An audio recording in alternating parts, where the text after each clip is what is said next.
Clytus, I'm bored. What plaything can you offer me today? An obscure body in the SK system, Your Majesty. The inhabitants refer to it as the Hail Ming Power Hour.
Welcome back, everyone, to episode 62 of the Hail Ming Power Hour. I am Danny Bennett, one of your hosts here, and I'm here, as always, with my illustrious two hosts. They stand on either side of me, and they wear the evening gowns so fine. It is Rick Morgan and Mark Allison. What do you say, Rick? We're illustrious. How about that?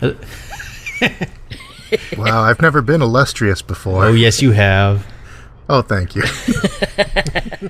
So, without further ado, let's get cracking. We're going to talk about some fun movies. We're going to talk about one movie in particular for most of the time, but we'll probably bring up other ones for sure. How about you guys? What do you have going on? Not a whole lot, man. Just looking forward to getting into this one. We kind of doing the sequel to what we followed up last time. So, the nostalgia glasses hold up at times on this one, and sometimes they don't.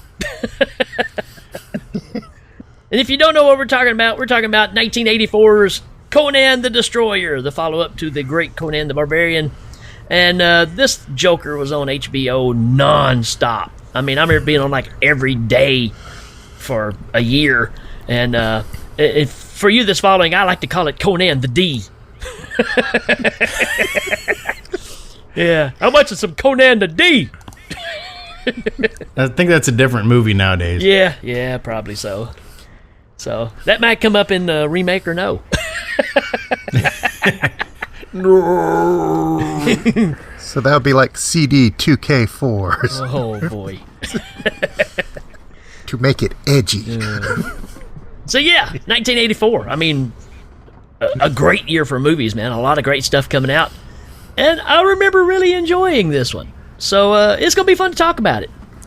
Yeah, well, it was a great year for Schwarzenegger because, I mean, not only did this come out, which didn't perform as expected, but the Terminator came out, which really kind of concreted his continuation in the action. And it could have been bad if Terminator hadn't come out. Because, I mean, although he had Conan, he was still kind of struggling to get to get acting roles here, probably because of his accent or just nobody knew who he was. But after the Terminator, it was all good to go. Yeah. Oh, yeah. So, yeah, gonna be fun. So before we do that, you know what we got to do? We got to talk about what we've been watching. And so that brings us up into... What did you watch? Yeah! Did you watch stuff? What did you watch? Did you watch stuff? Oh yeah! Danny, you been watching anything? Hey, in preparation for this movie, I made sure to watch a documentary on Wilt Chamberlain. Wow. Called The Stilt. Yeah, called Wilt the Stilt. Wilt the Stilt. How'd that go? I had no idea so many women were involved in the Wilt Chamberlain story, but I'll tell you one thing. That man gets around. Yeah, that's putting it lightly. I think he made a book that he chronicles all the ladies that he conquered. Is that the right word? Slam dunked? In this case, yes. Oh, yeah. I'm sure that was an interesting documentary. Yeah, it was rated X. Rated X. Well, I checked out one. This is actually on Netflix. If you folks want to check it out, it's the story of Terry the Tap Dancing Nazi. Can't even say it. And straight. it's long overdue, that story. Well, it's tough because, I mean, in what a crackerjack cast you got here. You got Dennis Quaid, Jessica Lange, and then Gregory Hines playing Terry the Tap Dancing Nazi. So it's really, really cool. It's after World War II. And the young Gregory Hines. It is, man. It's Gregory Hines. And it's after... Now, when you say crackerjack, never mind. After World War II, a young Nazi's trying to change the opinion of the world about Hitler's Germany because it being so bad. But he's doing it by using his talents and shining the lights of benefits of Nazism. But his career was really cut short after the second performance after he was shot and killed on stage. So it's an interesting documentary, but you need to check it out. That's on Netflix, folks. Terry the Tap Dancing Nazi. Check it out. What about you, Mark? Yeah, congratulations. You get to follow that one up, Mark. Well, I did see something a little more lighthearted. It was actually the sequel to the one I mentioned last week, Fuzzy Bunnies and Mr. Mittens Part 2, The Bowling. I wouldn't recommend it. It does have the voices of Nathan Lane and Well, of course. Robert Downey Jr. in it. would. So that's a little shout out to them. So that was interesting. Hey, I would like to also say to all the listeners out there that these three movies do have one thing in common. They all have a cameo appearance from Jesco the Dancing Outlaw. Well, sure. Yeah. Gotta have him.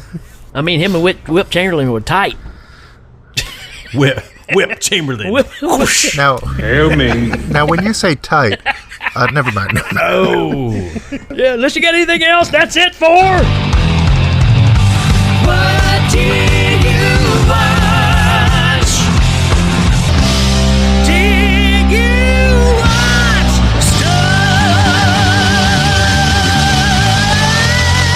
Oh, yeah. Folks, we'll be right back after this.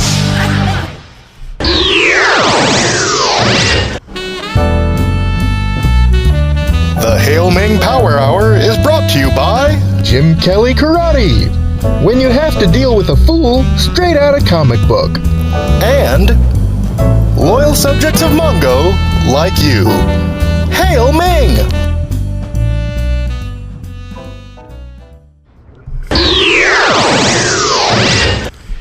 All right, so we're back, and congratulations, everybody. You made it through the first break. We are about to go into the past, but before we do that, we've got to use the time machine in order to do so. In order to pay for the time machine, we got to have sponsors. So this is the time on the show where those sponsors get to shine. So let their light meet your ears. So do you guys have any new sponsors this week? Yes. Light of my ears, come on. You light up my ears. You give me hope. All right, sponsors. We got any sponsors? Yes, we do have sponsors. Big lighted-eared sponsors we have. All right, so we have a continuing sponsor. We have hand job work gloves, as their slogan is better than nothing. That's a classic. I love that one. We also have Glassmasters for anybody who's having any problems with their automotive windshields or headlights, anything like that. Take your problems to Glassmasters. Glassmasters, show us your crack. Yes. Oh, Yeah. They're a top-notch business, too. I've worked with them before. I really And we like the also transparency of the company. Oh, true. Sorry. And we also have a new sponsor with us this week, Mother Mary's Old World Fudge. I don't even know how you got that one out. This shop is found off the beaten path, made by an old world convent where they make fudge by hand for the past 80 years. You can park on the main road, take your donkey ride down the old path to the convent where you can buy the fudge directly from Mother Supreme. It is the best fudge you will ever have in your life. Mother Mary's Old World Fudge. you too will say, "Get your ass to that old motherfudger." And they have their old slogan, when you find yourself in times of trouble, Mother Mary gives you fudge. Let it be. Oh, Lord have mercy. Are we done with words of wisdom? I'm afraid so. We were before we started this thing. So that's it for sponsors, and so I guess now that we've got that out of the way, it's time to get into the old time machine. All right, let me open the door here. Here we go. Here it comes. Okay. Hey, it's more spacious. What'd you do? Redecorate?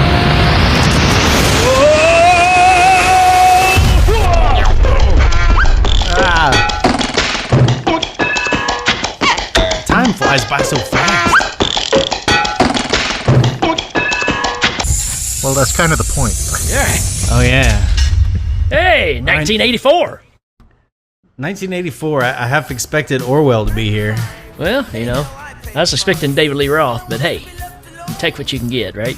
Boozy bop, dee bop, And a jelly donut to go. So here we are back in 1984, and we're about to launch into this splendiferous. Can't follow that word up, man. It's too big of a word. I can't. Sequel. I can't. We're about to launch into this movie, where there's a Conan and there's a Destroyer. So before we do that, though, Conan the D. The synopsis. So right. if we've got that here, then we can start it off. Here's your synopsis. Greetings.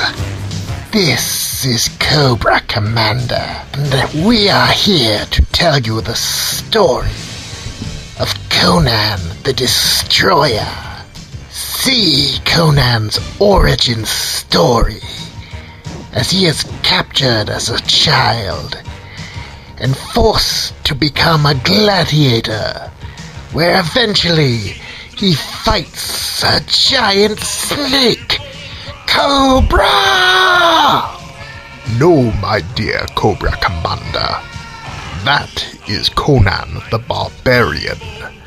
That's the one they did last week. Your synopsis is for Conan the Destroyer.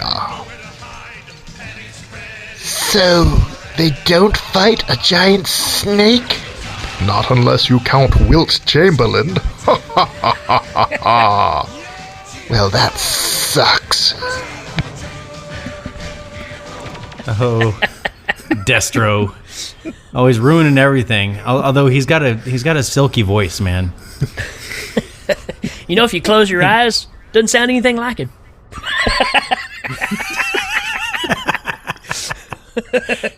And the dulcet tones of Destro have rocked me to sleep several nights. We won't get into that. What we will get into is Conan the Destroyer. Conan the And D! In order to get into Conan the D appropriately, Mark, what is your first reason to watch Conan the Destroyer? I will have to say Grace Jones as Zula. Nice. The great thing about Grace Jones, for those of you who don't know, Grace Jones was model and actress. Was really big around this time. And she was somebody who just did what she wanted, expressed herself the way she wanted to. If it wasn't for people like Grace Jones, we wouldn't have the Lady Gagas or anything like that today. Yeah, good point. So when they got her in this movie and they said, we want you to be a strong warrior woman, it's just like, I don't think they even gave her a script. I think they just let her go. Yeah, if anything feels unscripted in this movie, it's Grace Jones. Yeah, for sure. And part of the reason why she was in this, she had been in some European kind of B movies doing some acting, and she happened to know Rafaela De Laurentiis. So she through her she got to Dino De Laurentiis and kind of weaseled her way in. Of course, I'm sure they were glad to have her, because she's a force of nature on her own. But yeah, absolutely, that's a great reason to watch the movie. Yeah, Rick, what do you have? When your helmet is just a half of a metal bowl that you stick on your head, you're pretty bad. Yeah, no doubt. My number one reason for watching this movie, because I'm a pig. is Princess Jenna's wardrobe. Yeah, she just kind of wears two handkerchiefs together, doesn't she? I love it. I love it. All right, well, I love it. Love this it. might be a bad time to mention this, but you know she was 14 when they made this movie, right? I was too. I don't love it so much anymore. I was too. So what's your problem? I don't have a problem. I'm just mentioning it because, you know, I love it. nowadays I'm not sure how that might fly, but Love it. There's definitely like a jailbaity thing. But then again, they were barbarians, and at this point, it might not matter. Lovey, lovey, lovey, lovey. Well, so absolutely, this movie is a movie to watch and fast forward because there's a lot of cool stuff in it. But all the tendrils that tie this whole story together, The tendrils are when pretty she wakes flimsy. up and she's laying there and you got their silk top on. Yeah, love it. Tendrils like Sword like again. giant gorilla monster in a mirror room. Yeah. Yeah. So actually, I'm just gonna go ahead and say it. Forget order of operations. I'm gonna say the first reason to watch this movie is a giant gorilla monster wearing a red cape Yeah. coming out of a mirror in a mirror room and fighting Conan. Because I mean, where else are you gonna see that? He's got like the drooling, like animatronic mouth that's like, and it's all drooling, and then he's fighting him, and it's all like he does the airplane spin, he does like It a is DDT, Full he does on like wrestling the moves, backbreaker. man. Everything about it. I mean, it It's was like Go ahead. Conan's in this big mirror room on the top of a tower having a wrestling match with a gorilla monster with no hair wearing a red cape. And they even like just stopped the makeup down so far. It's like, yeah, that looks fine. Just leave it like that. Man, I knew I was a wrestling fan when I started calling moves during this fight. Oh, he's got a Canadian backbreaker Oh, on. he's got him in the full Nelson. When he's doing the airplane spin, there's like the whole like camera angle from two places. Watching him, then watching his feet. You know, it's like, what is this? What am I watching here? Is this like Saturday morning cartoons or something? Now we're laughing and making fun of this, but this is definitely a reason to watch this movie. Oh Without a yeah, doubt. absolutely. It's entertainment, whether it's cool or whether it's funny. It's entertaining. Absolutely. You know, I kind of brought this up last week where I said, you know, Conan was such a great movie that it kind of fell into a trap where if you want to expand on that or move forward with that, you kind of got nowhere to go but down. So this movie just feels just a little bit off there. So if you're going in expecting Conan the Barbarian, put that to the side. Just enjoy a fun B movie. Yeah. Yeah, they kind of lightened it up a little bit. It's weird because it's got that weird sequel thing that happens because most sequels you end up pumping less money into it but expecting a greater return. So you can tell they cut a lot of corners here. But in the long run, this movie is shot excellent. Yeah. I mean, the cinematography is really good. The sets look fantastic. They're just not as they're cleaner. They're more pristine than the sets in the first one. So Yeah, it isn't as epic, and they were trying to just get an adventure movie. As a matter of fact, Robert Fleischer, the guy who's the director, he's known for he did like 20,000 Leagues Under the Sea and Journey to the Fantastic Island or the. yep. You know, he did a lot of adventure movies that are well known. That's what he did. If I'm right, he did Terry the Tap Dancing Nazi too. So that kind of has that same feel. Yeah. I think you went uncredited for that one. That was probably a wise move, Rich. We're on a first name basis, Good. just like Leonard Maltin. Just like Wash your cat, Leonard Maltin. Hail Watching Ming. you. So, Mark, what is your next reason? I'll have to say Wilt Chamberlain as Boombata. Ah, Boombata! Mr. Boombata.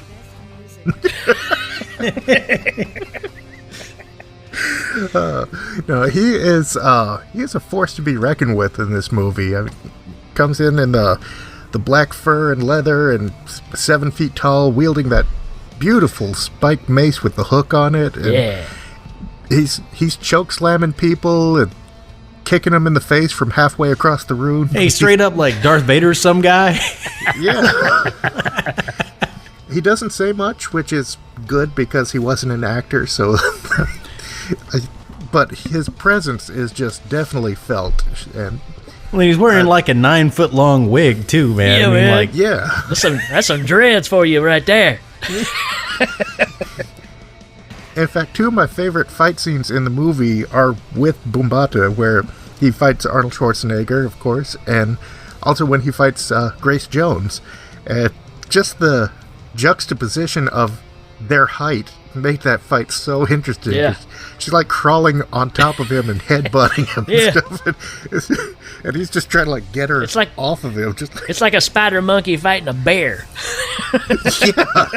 I'll take this opportunity to illustrate one of my reasons, because it ties right in here. Rick already mentioned it, and you just said the half helmet that Grace Jones wears. It's like why is she wearing this helmet? It just goes over her forehead, and then the first fight she gets into, like you're talking about, she jumps on Bumbata and then like starts headbutting him with just the front plate. It's amazing. I love his theme song too. Domo arigato, Mr. Bumbata. It's awesome. Oh. I thought it was, they call him Mr. Bumbata. Right. But you really do have to suspend your disbelief in this movie, because there's a point in it where the evil queen tells Bumbata that you have to protect my daughter, bring her back here with her virginity still intact, and you believe that Wilt Chamberlain is going to do this for some reason. Do you not know this is Wilt Chamberlain?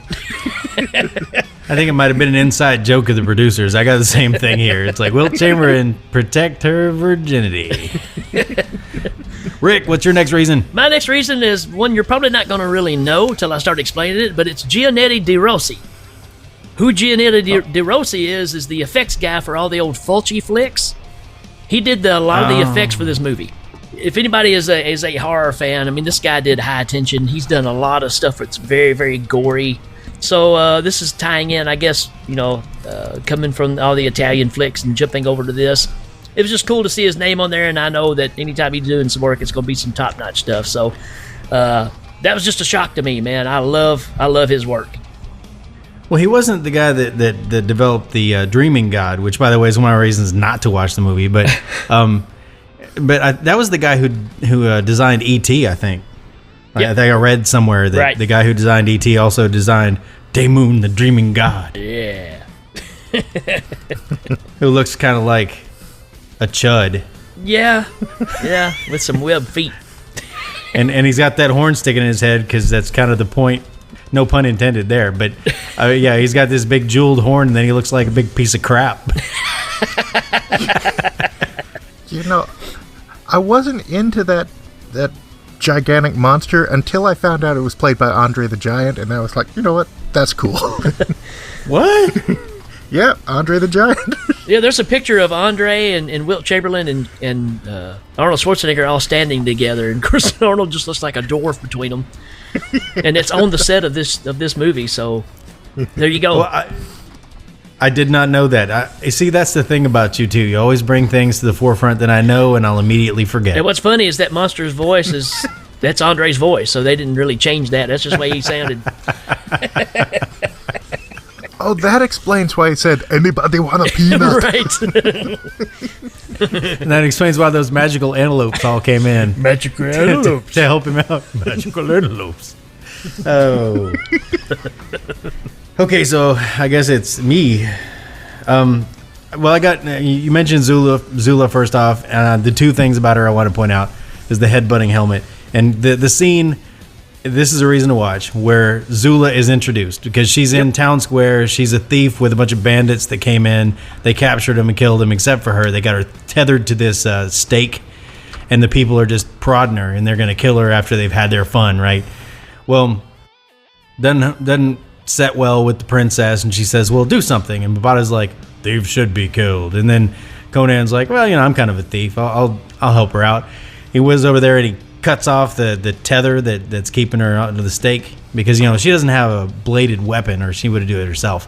And then she just goes to town, starts whacking people in the nuts with a big old quarterstaff, and then they kind of leave her to her own when she shows up later. Again, like, I agree with you, Mark. Zula is an excellent reason to watch this movie. Yep. I heard she actually put 3 extras in the hospital during that scene. Not surprising. What's the matter, Harvey? Alligator. That was on my list too, man. I mean, that scene where you get introduced to her is just awesome. With that little foxtail or whatever she's got hanging out back there, and she's just going crazy. That's whatever she's got. A sharpened stick. Sharpened stick. Well, what if someone comes at you with a pointed stick? Well, if it's Grace Jones, you run. That's right. Next reason to watch this would have to be the cult leader. They have a scene where they're tracking down the jeweled horn to bring their god back to life, and when they finally find it, they're leaving the cavern, and they get surrounded by all these warrior cultists, and the leader is played by Ferdy Mayne, who's a character actor, and if you want something done beautifully overacted, he is the one to go to there. Some overacting is just too much, but there's that fine line where it's just perfect enough. And he's one of those guys that does that so well. When he's talking to the people, he does these really elaborate hand gestures, and he claps his metal wristbands together. Ding, ding, ding. And then I'm a Wonder Woman! Yes. He shoots him away with this flourish, and I'm just like, this is just beautiful. Well, and it fits so well in that scene, because that scene is this big crypt, and it's got this giant door, and it's all made of stone. It's got sconces on the walls with torches in them, and they're going to find this jeweled things on this pedestal in the middle of this room, and fire, and I mean, if you need somebody to walk in there and overact, that's the perfect set for it. I guess they built that place. I'd kind of like to go visit. Well, mine's pretty short and sweet on this one too. It's the return of the camel, but not the return of the llama. Yeah. I agree wholeheartedly. Living happily ever after with someone. So. Conan comes rolling back into town, and his partner that he's got with him says, "Hey, isn't that somebody you know over there?" And it's a camel looking at him. And he goes by and he says something to the camel, and the camel like spits, all over him. And he just whacks him on top of the head, and it collapses him again. So just a cute little return there. Just 3 seconds, but it's pretty cool. Yeah, absolutely. And speaking of returns, I think the return of Mako is worth mentioning. Oh yeah. And I've got the first lines of that return, or maybe not the first lines, but the best line that I captured. I need you. I'm yours. Boom. Short and sweet. I mean, it very well might be something other than for the trail. It could be romantic. I don't know. But this is great. The whole introduction of when they find him too is awesome. Yeah. They got some tribesmen have him on a spit. They're going to cook him and eat him, and he explains that they think that his magic will get into their bones if they eat him, and that's cool, man. I actually like that idea. Yeah, it's very much like a Dungeons and Dragons adventure or something. They pick up all this motley crew and go on this adventure together, and it's you just nailed fun. it. You just nailed what this movie is. I mean, that's exactly what this is looking at. Instead of being the barbaric movie that the first one was, this one kind of has more of that feel to it. Yeah, and again, I mean, it's more lighthearted, but I mean, Conan kind of is an epic figure, though. Yeah. Maybe cheapening it, and actually. Again, I'm gonna talk about a sound clip here. So, the second sound clip I sent you of music, it perfectly illustrates the difference between the two movies, because it's the same music, it's just done differently.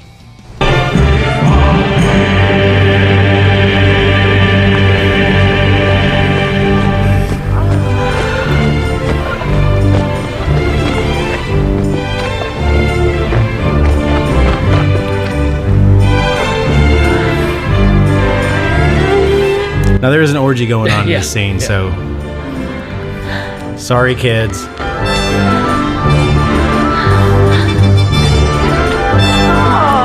And that's going to cut to the other version from Destroyer. Right. Right. Bring that organ grinder in here. Oh, Dardos, God of gods. I mean, it's night and day. Yeah, the difference between just the gravity of those two pieces. The second one, it sounds like you're at a Ren fair and somebody's trying to play it on pan flute. Yeah, and that's one of those cutting back on the budget. We've already got these scores written. We bought them. They're purchased. We're just going to re-record them. That way we don't have to pay the royalties for that version. We'll just use this crappy little version. And that's basically how these things work. Yeah, it's just like when Vanilla Ice said their version goes bum bum bum ba da bum bum, and mine went bum bum bum ba da bum. Very true. Was that even the same music? Same recorder, I think. You know, if you close your eyes, they don't sound anything alike. All right, so I don't know who was going then, so I'm just going to jump to Rick. Oh, me? Next reason. Well, I think it's actually Mark's turn, but that's okay. Okay. Mark, what's your next reason? My next reason may actually be a contender for a Golden Clytus Award. Ooh. Tracy Walters. Tracy Walters plays Malik in this, Yeah. Conan's thief sidekick. You'll also know him as Bob the Goon from Batman and Hedgehog from Drive.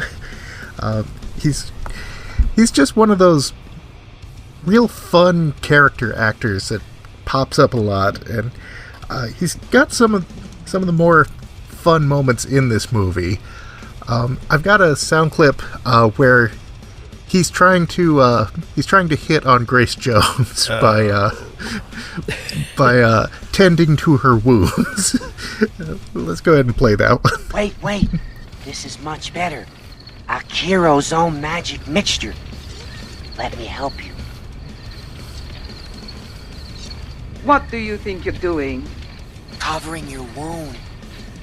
My wound is lower. We don't want an infection to spread. I'll spread your head open. You gotta give him props for even trying. Yeah, that's a man right there. So I'm not a huge fan of Malik, but I will say that one of the coolest things that he does is in order to not get the jewels that he steals taken away from him, he swallows them all. Yeah. And I mean, that's just a cool little, again, there's a lot of little creative things that make all these characters interesting. And that's what they were trying to do with this. They were trying to take Conan, make him into a killing machine, and surround him with interesting characters, right? Yeah, it does kind of water it down a little bit, because he is definitely not a threat, and he's always the guy who goes, somebody needs to stay and watch the horses. So he's always that guy, you know. I know him best from, he was on a TV show called Best of the West.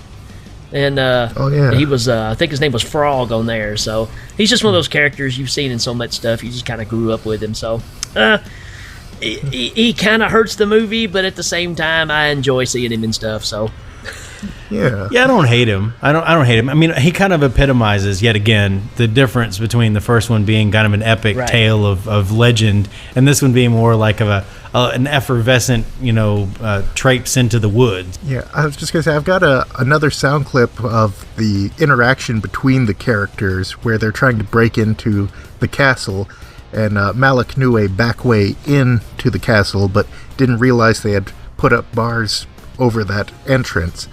And it just kind of shows how the characters play off of each other there. My cousin's sister's brother never said anything about bars. How do we get back up? The bars were put up after your sister's brother's cousin escaped.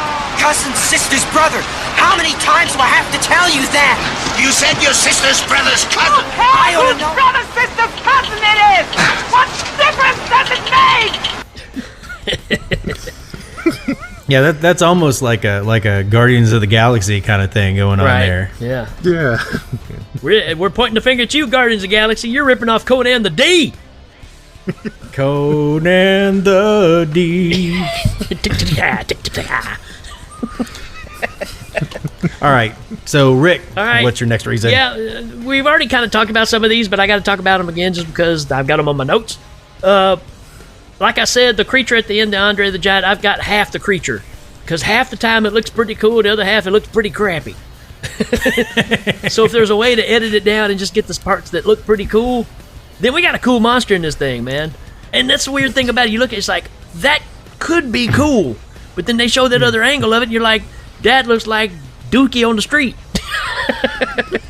Yeah, nice Eddie Murphy and there, but like I agree, and it's also done to comedic effect, like at the end where Conan kills him and stabs him, and then like he walks away, and Malik stabs him again, and they like redo the music, dun, dun, dun. But like it kind of doesn't take itself too seriously. And sometimes that's fun. Ripping the horn out of his head, I think, looks pretty cool because that's probably DeRossi that kind of worked on that effect. I guess. But it's gross. Yeah, it's pretty nasty. And then the other part, again, we didn't talk about it a while ago, but I called it the Enter the Dragon wrestling match. I mean, when you've got all the mirrors in the room and they're fighting and stuff, it's just excellent. So it's the same thing we already talked about. Yeah, absolutely. It's fantastic. But on top of that, my next actual reason is Sarah Douglas, man, as the queen. Oh. But it's hard to crap on that. I mean, she does this part so well.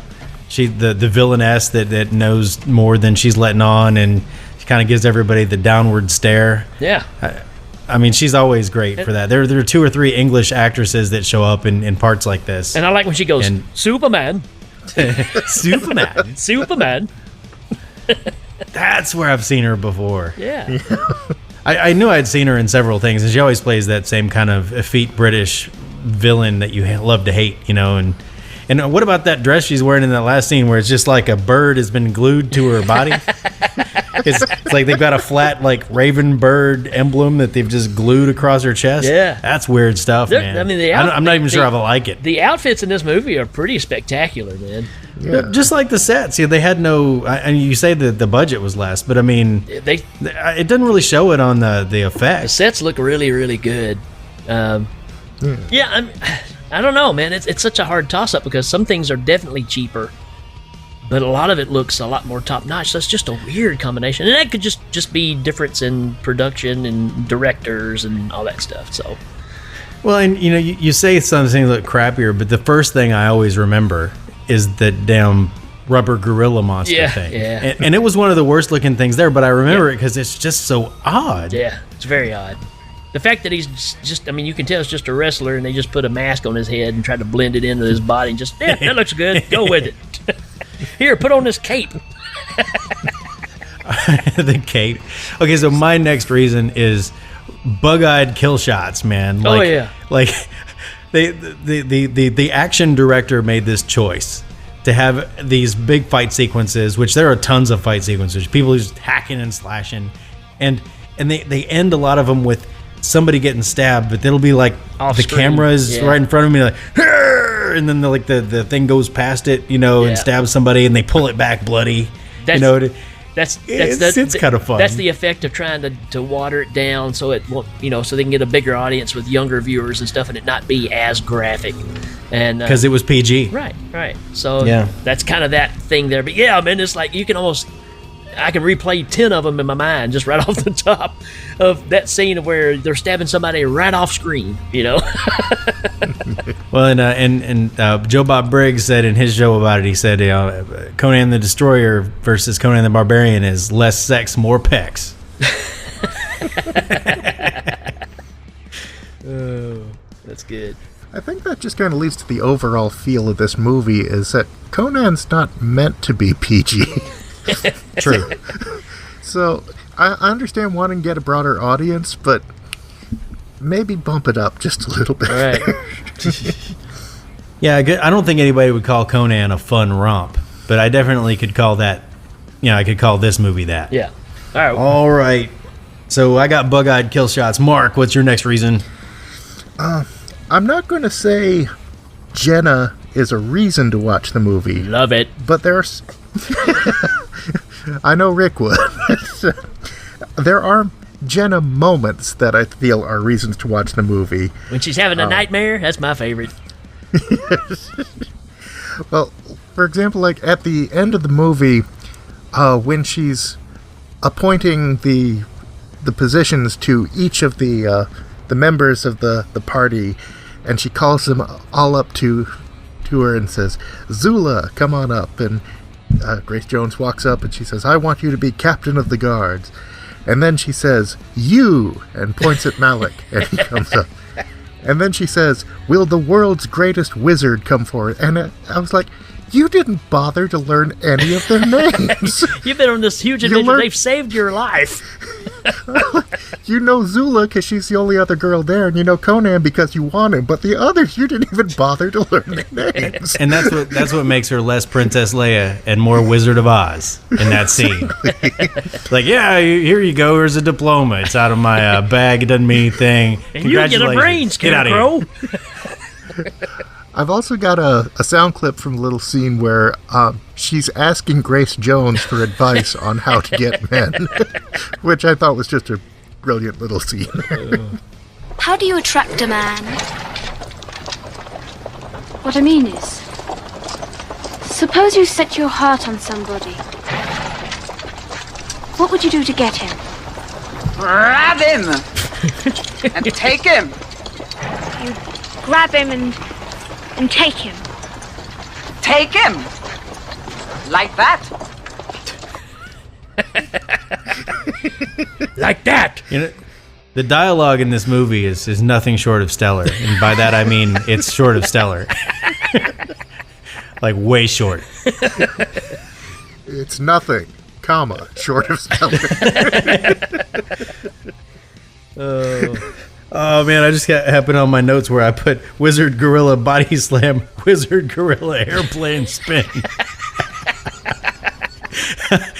I was like writing it down. I was like, oh my God, what's he doing now? I think about the third wrestling move. I was like, okay, I'm not going to write these down anymore. It's just the cape, though, man. That's what really sets it off, man. It's the cape, the spandex pants is one thing, but that cape, dude, that just he's like, yeah, man, he just came straight out of a ring. Yeah, but that's a fun thing, you know. Like the wizard is he's got his monster out there and he's hiding behind the mirrors, and then he starts smashing the mirrors and it hurts the monster, and then it's like two mirrors left. One's the bad guy and one's his friends, and his friends aren't like shying away from the mirror. They're all like standing as close to it as possible. Like, if you throw that sword, I'll make sure it kills me. Yeah. But like, it's just a good like fantasy trapping where it's like, oh, does he kill his friends or his enemy? How does he know? And he really doesn't know. He just chucks the sword. Why didn't he just walk over there and bust the glass, and then he could tell? Then he could stab whoever's in there. Because this Conan is not smart. No. like Mabata's like, I tried to kill you with a mace. I thought you were gonna hurt her. Anyway, let's move on. I mean, like, Conan is not smart in this movie. I did like the deleted scene where he ripped the face off of the gorilla and found out it was Ric Flair under there. Woo! Yeah. Rick. Am I following this right up what you were saying right here? I'm gonna say the one-eyed wizard. He don't really do anything, but he's a cool-looking one-eyed wizard. He's a one-eyed wizard. Yeah.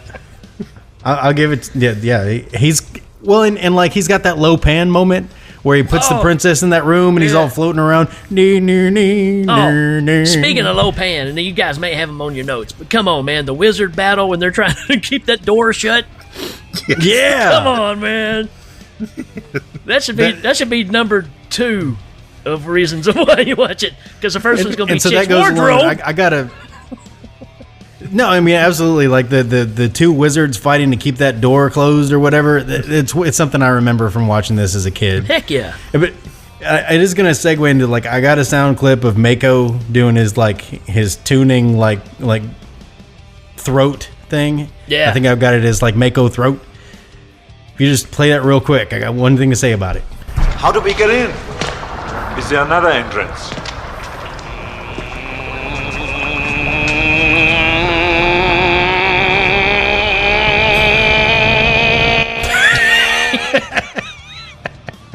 Under here, no way in. So, I mean, like, they're trying to make him a creative, cool kind of wizard.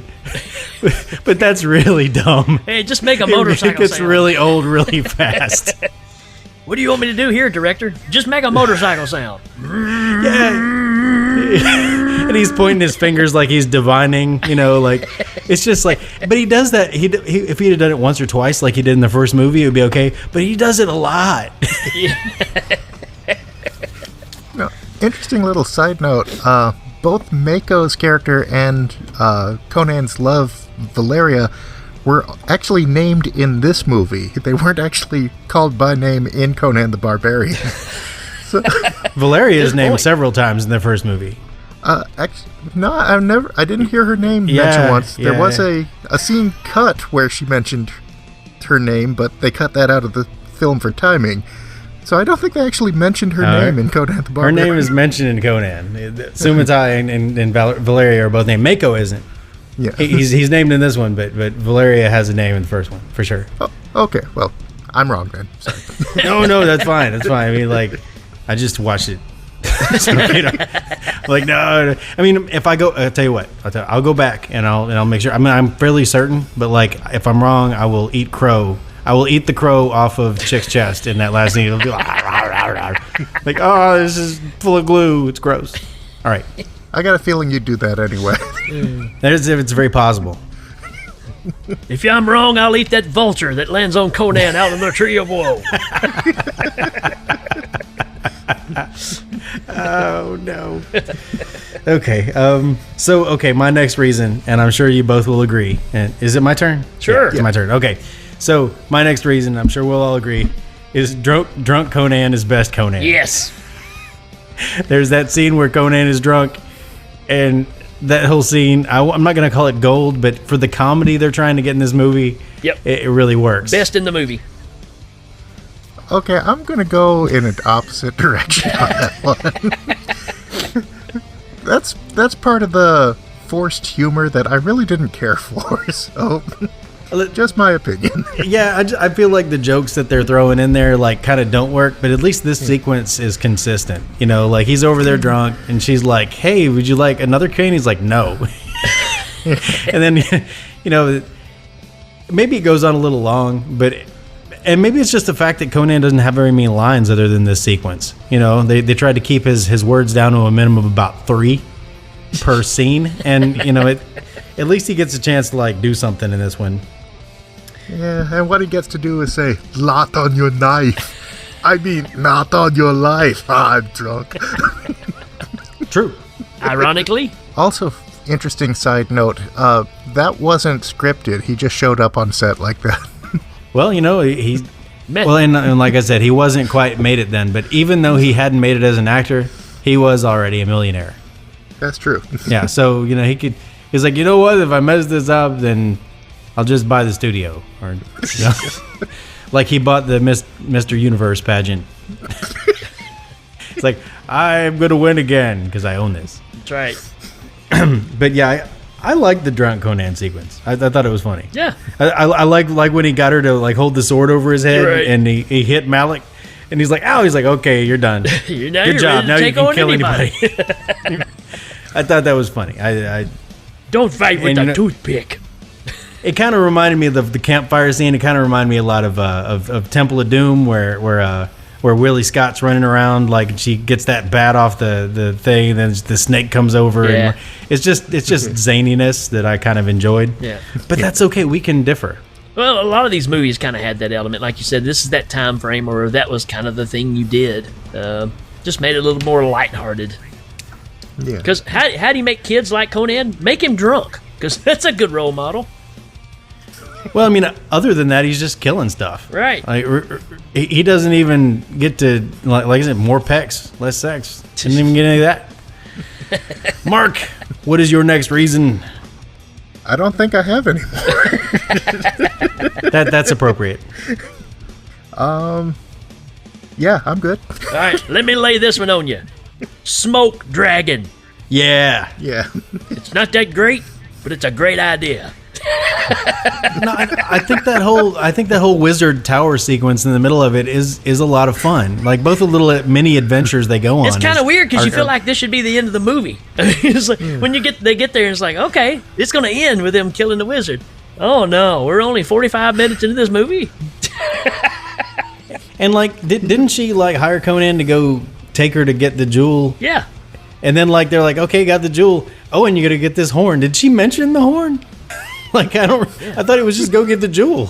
Yeah, and then they're like, oh, and let's go get this horn. Who told them to go get a horn from a crypt somewhere? That must be something we missed, because you know that was the goal to, anyway. So who knows? I think you have to find the jewel to lead you to the horn. So you had to kill the wizard to get the jewel. You had to find something that would lead you. You had to get a wizard to lead you to the wizard to lead you to the jewel. I'm not complaining. I liked it. I just yeah. You know, something I really did find interesting in this one is when they're getting Conan to go on this adventure, the queen comes up to him and says, Superman! If you go on this...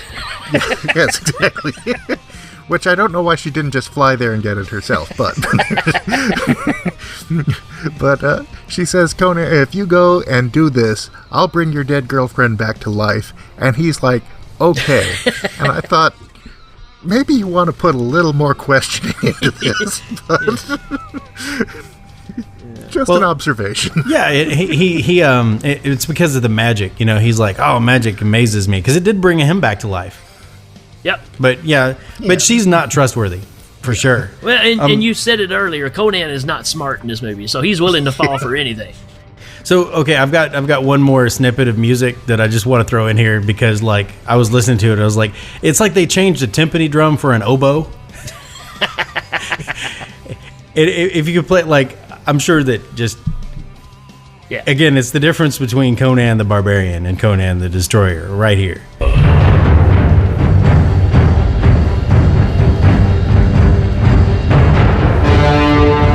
Yeah, that's epic.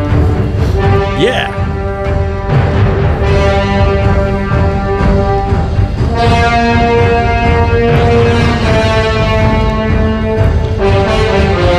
Makes me want to kill somebody. And then you get... Boom, boom, boom, boom, boom, boom, boom, boom. It's like Tom Jones is going to come out. It's like Conan the Saturday morning cartoon. It went from like dun dun dun to it's like, how can you live with yourself? Whoever did the music should feel bad about themselves. It's not just enough to write epic music, you have to play epic music. That's right.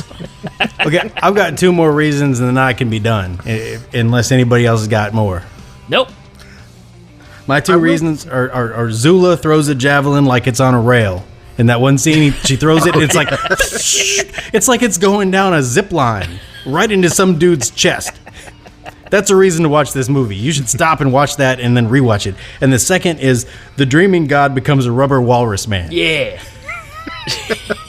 And that's it. I'm out. I mean, I could talk about other things, but ultimately with that dreaming god sequence, I did love that little part where they're getting ready to start the ceremony and the Grand Visor goes up to the queen and says, as soon as there's signs of life, we have to sacrifice the girl or everything will be destroyed. Like, that's a huge flaw in your plan right there. That's something you should have worked out. Well, I mean, they knew. They just figured, hey, she's a 14-year-old girl. We'll just chop her down. They didn't bank on Zula throwing that javelin like it was just like it was a rocket, man. They should have noticed the string that was attached to there.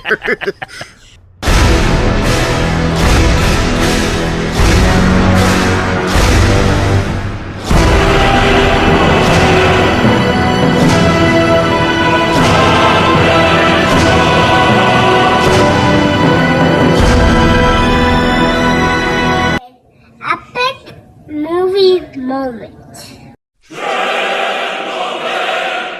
And my epic movie moment is the fight in the tower with the rubber gorilla monster. Well, sure. That's the movie moment in this that epitomizes this movie for me.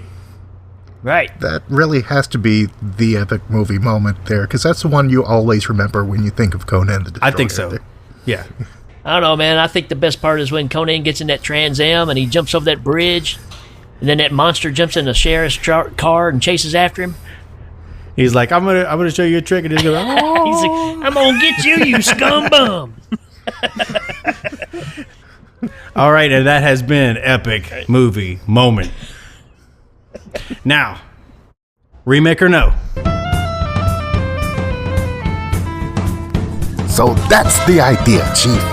We take the same movie you loved as a kid, and we add a whole bunch of special effects and make it even better. What do you think? No. No.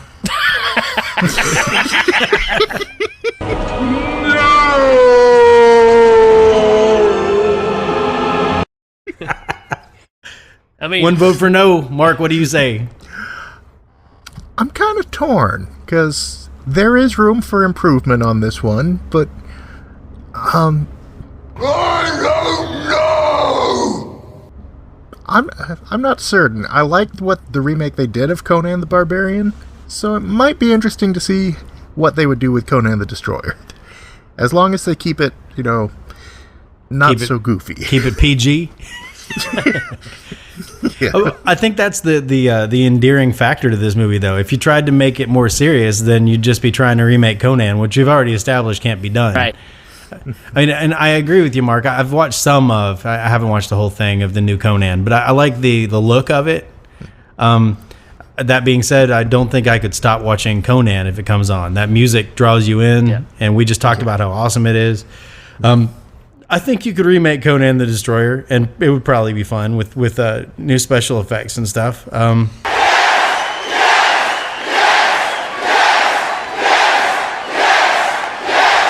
So that's one vote no, one vote yes, and one vote, no. We've got it covered. There we go. So, yeah, I mean, I could see them doing well with one, but to be honest, I don't think they would. Like, they would try and make it more serious. They'd try and remake Conan like they did. Yeah. They'd fail. Yeah. They would fail. I agree. I mean, it was brave enough to try to redo the first one, but like Mark said last week, I mean, it's lightning in the bottle. You're not going to recapture what made that movie click. And even though the remake's pretty good, it's just because the other one came first. Kind of the same deal here. This movie would be really enjoyable if the first one didn't exist. And they'd have Taylor Swift as Jenna or something. It just no, no, we're fine with Jenna as she is.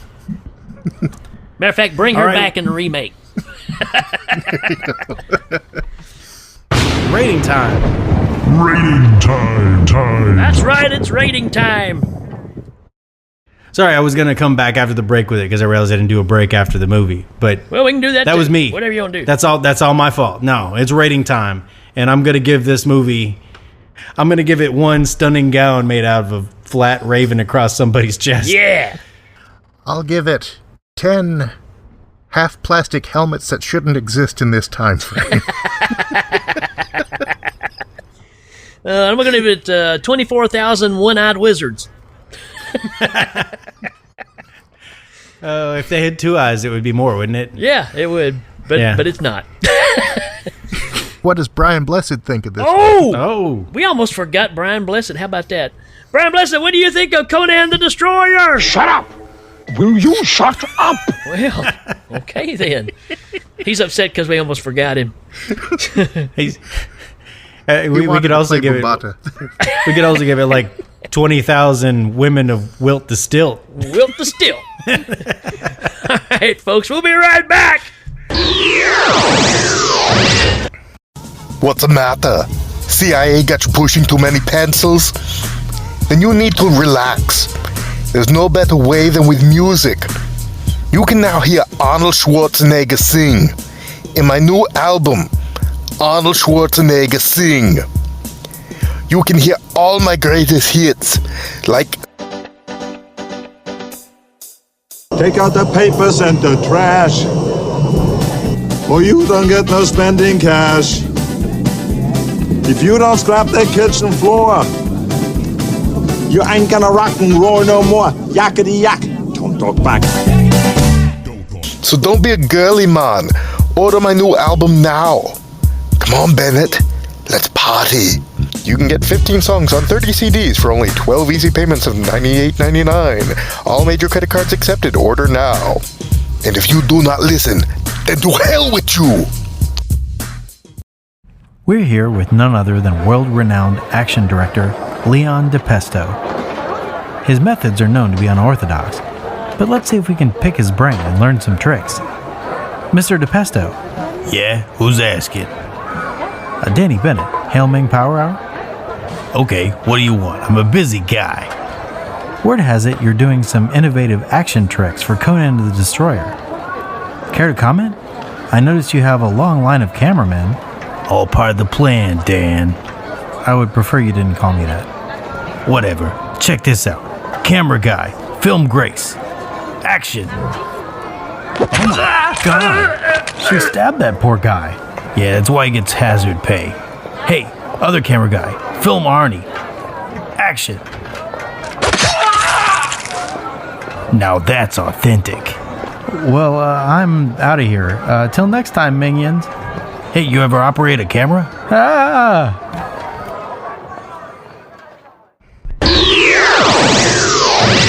All right, folks. Glad you stuck with us, man. I tell you what, I mean, I think we all agree right here. This is not the greatest movie, but it's a lot of fun, especially the wrestling scene, the drunk Conan stuff. I mean, it's got some fun factors to it. It looks really good, even though there's some cheapiness to it. It's just really hard to explain, but I say you give it a shot. What say ye, fellas? Yeah, I definitely feel like Conan the Destroyer is a lot of fun. I will say that going forward, the Kingdom of Shadazar is going to have a problem because when you appoint all of your advisors and your captain of the guard, and they both look at somebody else before they go up and commit loyalty to you, it's doomed to fail, man. They're going to be like, what are we doing here anyway? Right. It's yeah, Conan the Destroyer is fun, and I remember it actually. Honestly, when we embarked on doing Conan and Conan the Destroyer for the show, not having watched them, I kind of had fonder memories for Conan the Destroyer than I did of Conan the Barbarian because it's just got so much interesting little flavor. Yeah, well, it's the adventure thing because it's going from one thing to the other. Also, the fact of it was on every day, so it became very, very familiar. It's like, oh yeah, he's gonna fight the monster wrestling dude again. All right. Yeah, and and it just has that whole, they're in the crystal tower and their breath is all icy and there's the mirrors and stuff. It's got a lot of neat eye candy in it, and whether or not it's well acted, or whether the soundtrack is better, those things kind of fade away when you're a kid watching an adventure movie. Yeah. Yep. And I think it's very true, and because I remember it being, we talked about this beforehand. I remember it being a bit more spectacular then than it is now. A lot of it still really holds up, but it's just that thing of when you see it and you're 14 years old, it leaves a different kind of impact on you. I still like it though, man. I mean, if it came on TV right now, I'd probably sit down and watch it again. Yeah, we talk about it being maybe not as good as Conan the Barbarian, but with that being said, I own both movies. I enjoy both movies. I'll sit down and watch them back to back. It's fun. I think all three of us own the set, right? It's got both movies in it. Is that what it is? Yeah, you even have to flip the DVD over on mine. Yeah, me too. I would be like, okay, I'm gonna watch this one. It was like, flip the damn DVD over, man. And I was like, oh yeah, okay. I'm actually old school. I still have my VHS tape. Yes. What? Yeah, rocking the VHS. Awesome. Cool, man. Fun show. Hey, people out there, if you're a fan of this show, I mean, we appreciate you listening, but drop us a line. Communicate with us. We like to hear from you folks, man. We got an email address, helmingpowerhour@gmail. You can hit us there. You can go to our Facebook page. Just say, hey, enjoy what you're doing. Why don't you guys cover this movie? We're up for some of that kind of stuff. We may even be up for another farcical. Who knows? That should be interesting with the three of us. We probably never get through it. But don't forget, we're on Twitter, Instagram, iTunes. Go on iTunes. If you're listening to us, leave us a little review, man. It just goes a long ways. We like to really get involved with you guys. So make yourself known. Let us know what we're doing right, what we're doing wrong, and we'll just turn the other way and not pay any attention to you. It's probably close to true. And also make sure you check out the the Stilt Chamberlain or Wilt the Stilt documentary and also the story of the tap dancing Nazi. Yeah, Terry. Yeah. Terry the Tap Dancing Nazi on Netflix, right? It's on Netflix, and they did a really good job on Gregory Hines because you can't tell that he's a black dude. They really went for the whole Nazi look. And you can go on Pornhub to find Mr. Buttons and Fuzzy Britches. Fuzzy Buddy and Mr. Mittens. And yeah, I wouldn't recommend doing that. Yeah. The bowling. The bowling. Yes. So I guess just like Conan the Barbarian, we can walk off into the sunset in our fuzzy rabbit britches, and we can leave our hindquarters in the view of Olivia Dabo, the lovely princess. Love it. But that is another story. That's a story you can find on Pornhub. And check out all the great content on Pornhub. Check out all the great content on Legion Podcasts, which is steadily adding more and more shows and gaining more and more listeners, and will soon activate its ultimate plan of world domination. Yeah. We're keeping that on the down low, though, but it's happening. I mean, we're not going to enact our plan of world domination. Yes. Yes. Superman. Superman. All right, is that it? Are we done? I think we got it. All right. Hey, people, enjoy it. We'll talk to you later. Sayonara.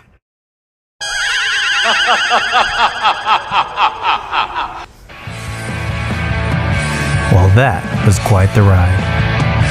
When the Queen of Shadowzar comes, cap in hand, for just a little Conan help, she's in for more than she bargains for.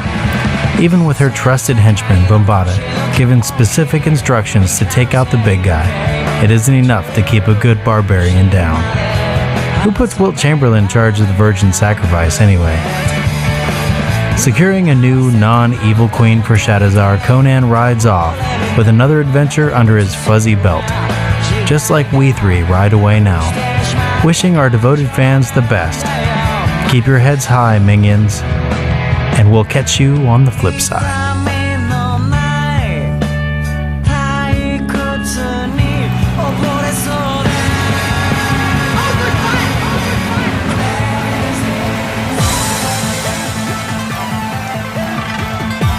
Members of the audience will receive the following: classic curves by Dittos, the pants for feel-good company, a gift certificate from Maru-chan Ramen Noodles, Rice-A-Roni. All guests receive a copy of the Hail Ming home game.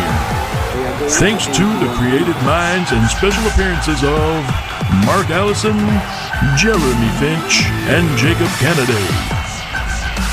Hail Ming is a proud member of Legion Podcasts.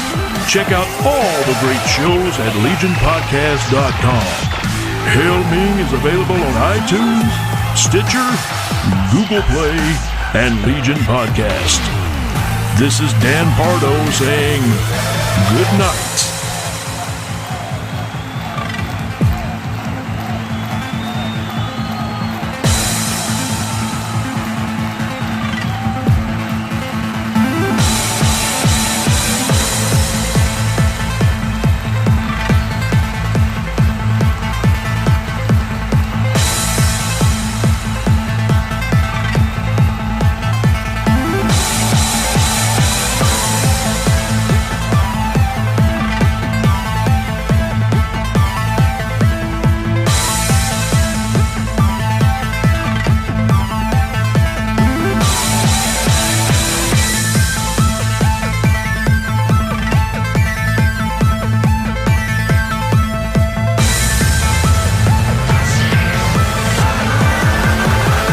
We are going to empty your memory.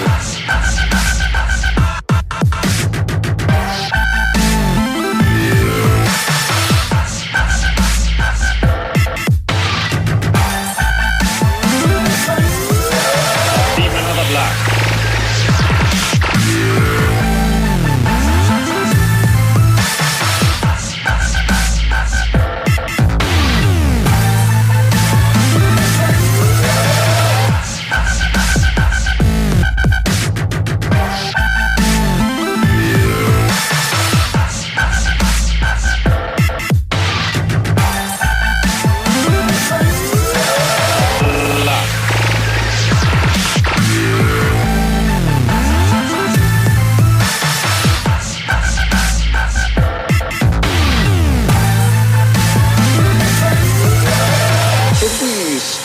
torture.